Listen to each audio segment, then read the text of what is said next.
ஓம் சுவாமியே சரணமையப்பா. இந்த மணிகண்ட சுவாமிக்கு ஐயனின் அதிசய அருள் கிடைத்தது. திருப்பத்தூர் மாவட்டம் நாற்றம்பள்ளி தாலுகா பச்சூர் அடுத்த மேல்மாமுடி மணப்பள்ளி கிராமத்தை சேர்ந்த தேவ ஆனந்தி என்ற 8 வயது சிறுவனுக்கு நடந்த ஒரு அதிசயம் சொல்ல சொல்ல உடல் மெய் சிலிர்த்து பார்க்க பார்க்க பரவசம் அடையும். ஐயனின் பக்தி அருளால் வாய் மற்றும் காது சற்று குறைவாக உள்ள நிலையில் ஐயப்பனிடம் வேண்டி தரிசனம் செய்து வீடு திரும்பிய பிறகு அபிஷேகம் செய்த நெய் அதே பகுதியை சேர்ந்த திரு வேலு குருசாமி அவர்கள் அவர் வாயில் பிரசாதம் அளித்தார். உடனடியாக சரணம் சொல்லுங்கள் என்று சொன்ன பிறகு சாமியே சரணம் ஐயப்பா என்று அழுத்தி சத்தமாக சொன்னபோது குருசாமி கண்களில் ஆனந்த கண்ணீர் வடிந்து அந்த ஐயனை நேரால் காண முடிந்த கண்கொள்ளா கட்சியை தான் இவை.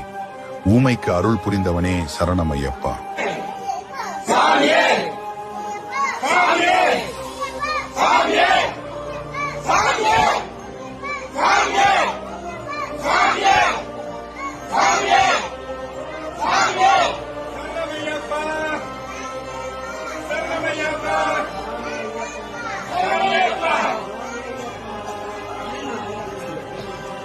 சாமியே சொல்லு, சாமி.